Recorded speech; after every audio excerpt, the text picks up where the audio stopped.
warahmatullahi wabarakatuh. Perkenalkan, nama saya Rifki Anugrah. Pada kesempatan kali ini saya akan sedikit membahas dan merekap apa yang sudah saya pelajari dalam mata kuliah Secretarial Project. Secretarial Project ini salah satu mata kuliah peminatan dari Prodi Administrasi Bisnis, Peminatan Administrasi Perkantoran. Nah, untuk dosennya sendiri yaitu Ibu Meli Siagawati, SEMM. Dan saya berasal atau saya dari kelas AB6 2001. Nah, di sini saya akan berbicara dan merekap materi dan tugas apa saja yang sudah saya lakukan pada semester kali ini di mata kuliah Secretarial Project. Nah, ini adalah rekap materi yang sudah saya pelajari di semester ini. Yang pertama ada sekretaris dan kesekretariatan, lalu ada sekretari di era digital, ada platform meeting dan conference atau meeting online. Yang berikutnya ada human relation dan networking, lalu ada communication for secretary, lalu ada office automation, ada telephone handling, ada correspondent, ada VR for secretary, lalu ada e-materai dan tanda tangan digital. Lalu kami mengadakan kunjungan ke kantor DPRD Jawa Barat. Lalu juga ada materi mengenai arsip dan materi terakhir yang kami pelajari mengenai K3, keselamatan, kesehatan kerja. Kita langsung ke materi yang pertama. Nah, sekretaris dan kesekretariatan. Sekretaris adalah seorang yang membantu seorang pimpinan atau perusahaan, terutama untuk penyelenggaraan kegiatan administratif yang akan menunjang kegiatan manajerial seorang pemimpin atau kegiatan operasional perusahaan. Nah, kita ketahui bahwa sekretaris itu merupakan satu pekerjaan juga di perusahaan di mana bertugas untuk membantu seorang pimpinan dalam hal merencanakan, lalu komunikasi antar pimpinan dengan bawahan, dan banyak juga tugas-tugas dari sekretaris tersebut. Lalu ada kesekretariatan. Nah, kesekretariatan ini adalah segala pekerjaan atau aktivitas di sebuah lembaga yang dilakukan oleh sekretariat atau sekretaris, terutama yang sangat berkaitan dengan proses administrasi, surat menyurat, dan penyimpanan dokumen. Nah, lalu kita lanjut ke slide berikutnya. Di sini ada sekretari atau sekretaris di era digital. Nah, seiring perkembangan digital saat ini, sekretaris dituntut lebih peka dan proaktif terhadap setiap informasi yang diperoleh, dan diharapkan dapat memberi masukan atau feedback dari informasi tersebut. Sekretaris saat ini tidak hanya bekerja di jam kantor saja, tetapi pimpinan biasanya masih membutuhkan sekretarisnya di luar jam kantor. Dengan begitu, sekretaris harus tetap aktif dan dinamis dalam memberikan pelayanan yang prima. Seiring dengan teknologi yang semakin maju, maka sekretaris juga harus dapat melakukan tugas secara multitasking dengan berbasis teknologi. Memang di era 4.0 ini, teknologi 4.0 ini, atau di era digital ini, sekretaris juga dituntut untuk selalu peka akan teknologi. Karena untuk menunjang pekerjaannya dan untuk mempermudah pekerjaannya dengan atau memanfaatkan teknologi yang ada, sekretaris akan mampu bekerja dengan maksimal dan tidak gaptek ya, akan terus update mengenai teknologi-teknologi terbaru. Hal itu juga akan mempermudah sekretaris dalam bekerjanya. Selain itu, memang sangat dibutuhkan untuk mempelajari teknologi-teknologi terbaru. Karena di perusahaan pasti akan menggunakan teknologi-teknologi tersebut. Materi berikutnya mengenai meeting online. Nah, kegiatan diskusi atau rapat yang dilakukan secara online, tidak hanya rapat saja. Sekarang digunakan juga untuk melakukan belajar mengajar secara online atau daring, yang sudah menjadi kebiasaan dan menjadi solusi ketika pandemi waktu lalu melanda. Yang biasanya kita gunakan dalam meeting online itu pada aplikasi Zoom, Google Meet. Nah, namun sekarang banyak aplikasi yang bisa digunakan dan lebih baik dari kedua aplikasi tersebut, yaitu ada Common Space, ada Google Duo, ada Microsoft Teams, dan Skype. Nah, pada perkuliahan yang sudah kami lalui, kami juga dipersilakan untuk mencari aplikasi selain Zoom dan Google Meet yang menjelaskannya. Lalu saya dan kelompok saya kebagian yaitu Microsoft Teams. Nah, Microsoft Teams sendiri adalah sebuah platform komunikasi dan kolaborasi terpadu yang menggabungkan fitur percakapan kerja, rapat video, penyimpanan berkas, dan integrasi aplikasi. Microsoft Teams ini sama halnya dengan aplikasi video conference lainnya. Namun kita harus mendownload terlebih dahulu aplikasi dan memasukkan data diri kita. Karena nanti menu atau tampilan hampir sama dengan WhatsApp, dan ada fitur untuk obrolan ya, atau fitur chattingnya. Nah, untuk tampilannya ketika kita melakukan video conference di Microsoft Teams seperti gambar berikut ini atau gambar di sampingnya. Nah, itu mengenai Microsoft Teams.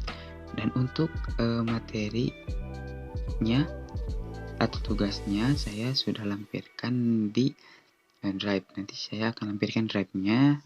Di sana terkumpul tugas-tugas yang sudah saya kerjakan bersama kelompok saya.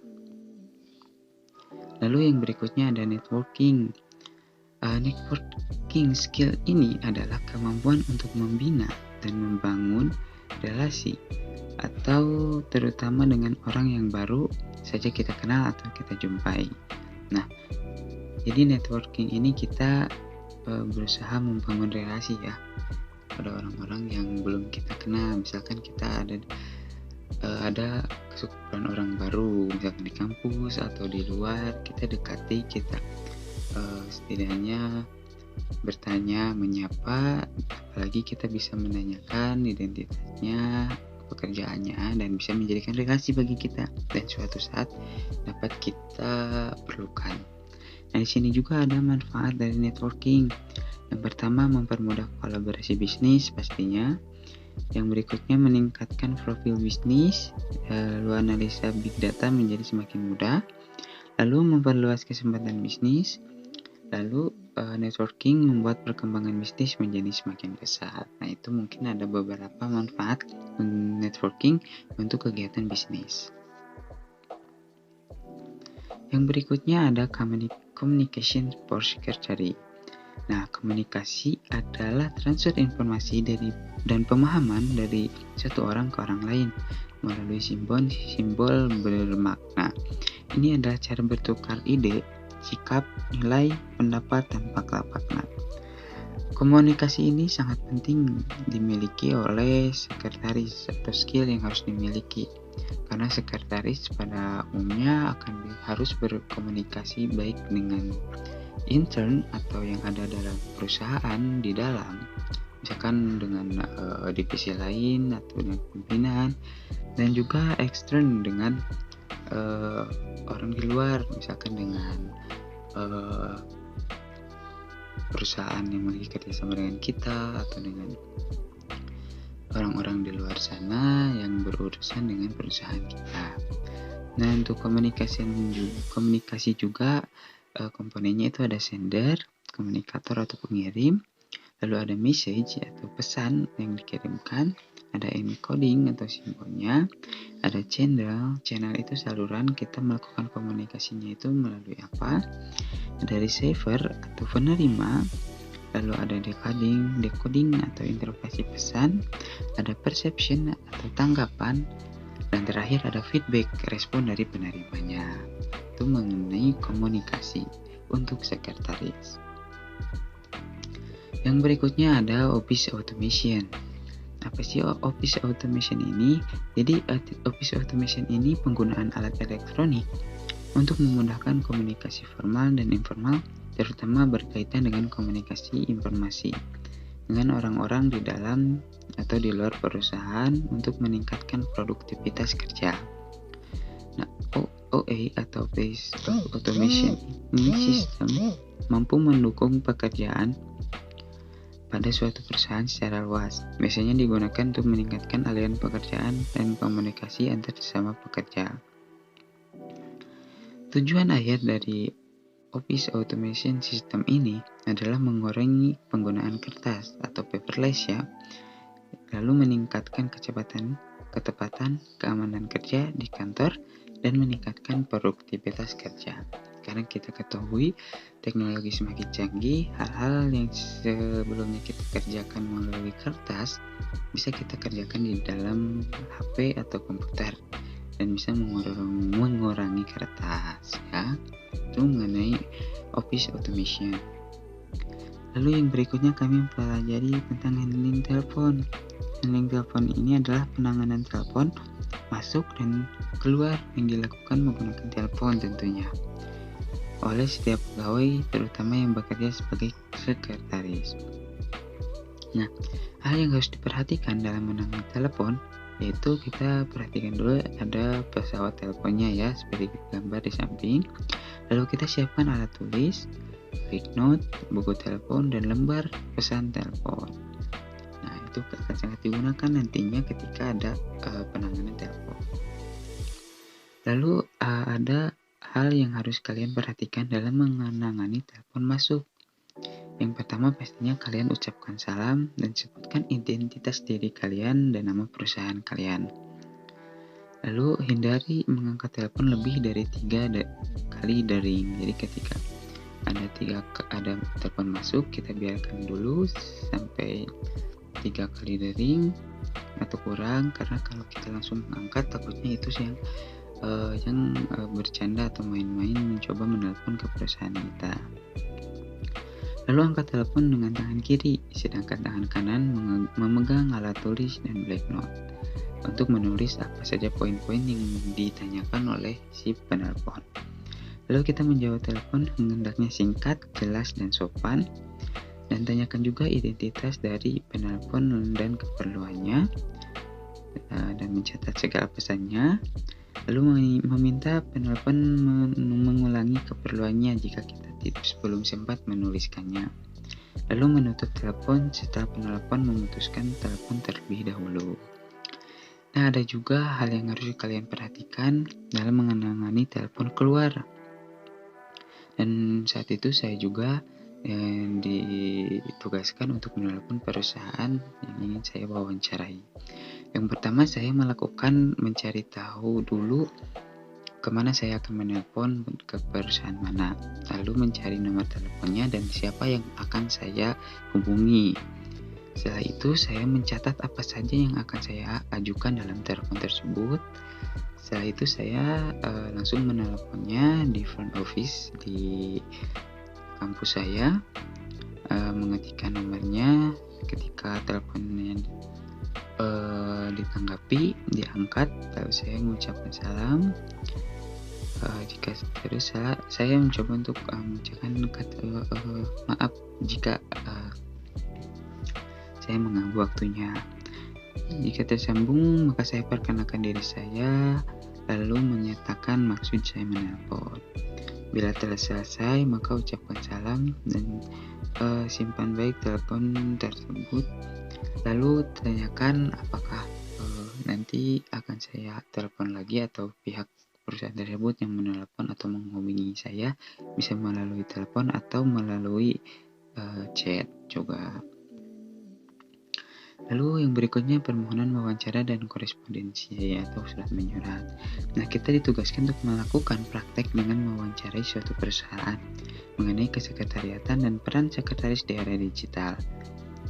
Nah, untuk mengirimkan permohonan, kami harus membuat surat terlebih dahulu agar penyampaian maksud dan tujuan kami dapat kami tuangkan ke dalam surat.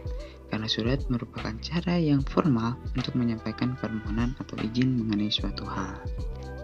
Nah, di sini ada surat yang kelompok saya buat ke pimpinan Jakes Telkom Pusat.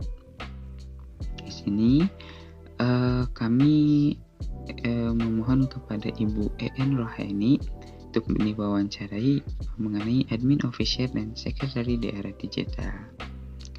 Namun sayang kegiatan tersebut tidak bisa dilaksanakan karena ada kendala dan perusahaannya sedang ada kegiatan lain. Karena saat itu menuju memasuki bulan Ramadan, jadi para perusahaan sedang sibuk dan sampai ada yang cuti juga karena mau akhir Ramadan menuju Lebaran. Berikutnya yaitu tentang Public Relation for Secretary. Nah, profesi seorang sekretaris memegang fungsi penting dalam operasional keorganisasian suatu perusahaan.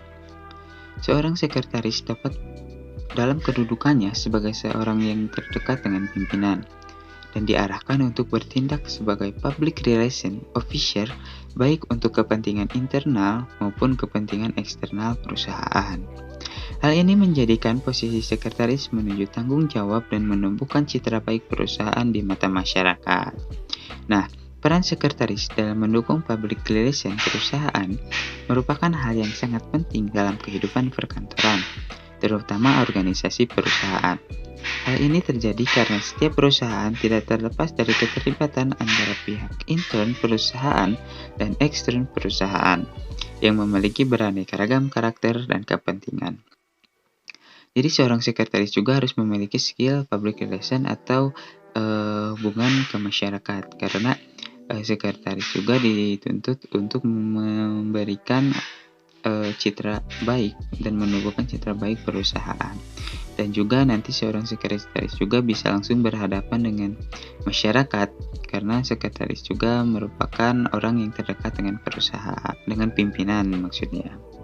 Nah, itu harus dimiliki oleh seorang sekretaris skill mengenai public relation. Lalu ada juga e-materai. Nah, e-materai ini adalah materai berbentuk digital.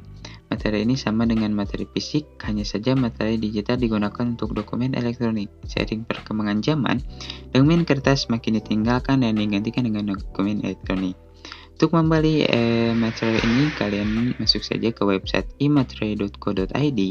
Nanti di sana kalian akan diarahkan dan didaftarkan terlebih dahulu melalui email kalian. Nah, di sana nanti kalian harus mengisi mulai dari KTP, alamat rumah, nama lengkap, dan lain-lain. Jika terdaftar, kalian bisa membeli materinya, dan untuk pembelian dan pembayaran bisa menggunakan transfer bank, virtual account, dan bisa juga dengan QRIS. Dan untuk tutorialnya kalian bisa saja ke channel YouTube Apeti, atau link di bawah ada tutorial dalam pembuatan e-materai.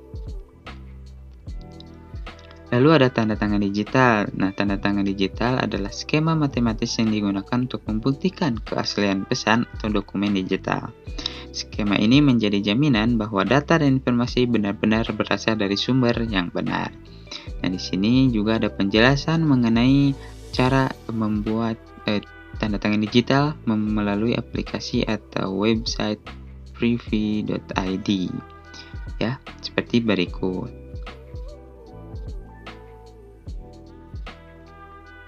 Nah, lalu pertemuan berikutnya mengenai kunjungan ke DPRD Jabar.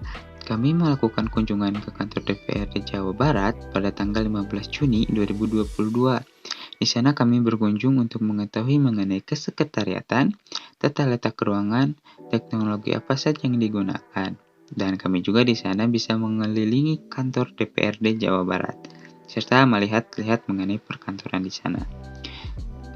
Dan sebelum melakukan kunjungan, kami juga membuat panitia untuk kegiatan cek tersebut, dan saya sebagai tim dokumentasi dan yang menyerahkan surat ke DPRD Jawa Barat.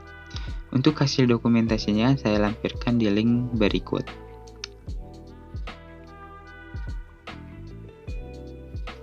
Nah, lalu materi berikutnya mengenai pengarsipan dokumen. Kita ketahui ya, arsip itu mengumpulkan dokumen-dokumen yang dirasa penting dan dari suatu saat nanti kita gunakan. Nah, sekarang arsip itu ada dua macam, yaitu arsip manual dan arsip elektronik. Arsip manual yaitu proses penyimpanan arsip yang dilakukan secara manual dan disimpan di tempat yang sudah disediakan seperti box file, filing cabinet, lemari arsip, rak arsip, map folder, dan lain-lain. Pada waktu itu juga kami dipersilakan untuk memasuki ruangan Ibu Meli untuk melihat-lihat pengarsipan di sana. Lalu juga ada arsip elektronik, yaitu proses penyimpanan arsip yang dilakukan secara elektronik atau digital dengan memanfaatkan teknologi yang semakin canggih. Nah, pada saat itu kami juga ditugaskan untuk mendownload aplikasi CAM Scanner untuk men-scan dokumen kita untuk menjadikan dokumen menjadi soft file atau dokumen digital elektronik. Nah, kami juga dipersilakan untuk disimpan di Google Drive, karena Google Drive salah satu tempat pengarsipan digital atau elektronik itu sendiri. Selain itu, kami juga praktek dalam menggunakan alat scan di ruangan Ibu Meli pada saat waktu itu. Lalu pertemuan terakhir kami mengenai K3, kesehatan dan keselamatan kerja.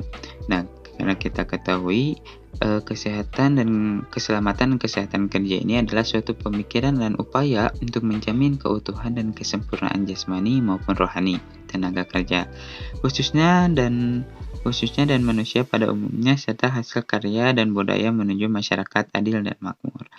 Dan pada pertemuan tersebut ada dosen tamu, yaitu Bapak Hendra, yang memberikan penjelasan mengenai K3.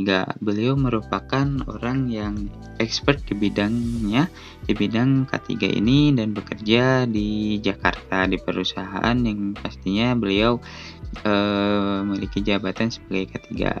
Dan beliau sharing mengenai K3, mengenai dan di sini ada tujuan K3, namun menurut beliau K3 itu sangat penting dalam perusahaan yang minimal memiliki karyawan 30 orang atau lebih, karena dengan K3 perusahaan akan termanage atau mengatur mengenai kesehatannya, keselamatannya, dan mengenai alat-alat yang digunakan apakah sudah memenuhi kenyamanan dari seorang karyawan tersebut. Dan dalam penanganan lainnya di perusahaan, yang terpenting mengenai kesehatan dan keselamatan kerja para karyawan di sana. Oke, mungkin itu saja yang bisa saya sampaikan. Terima kasih atas perhatiannya. Nanti saya akan lampirkan link tugas-tugas yang sudah saya kerjakan. Nanti kalian bisa mengaksesnya di link drive yang akan saya lampirkan. Oke, terima kasih. Mohon maaf jika ada kesalahan. Semoga apa yang saya sampaikan bisa kalian pahami dan menjadi satu bahan pelajaran bagi kalian. Terima kasih. Sampai jumpa di video berikutnya. Assalamualaikum warahmatullahi wabarakatuh.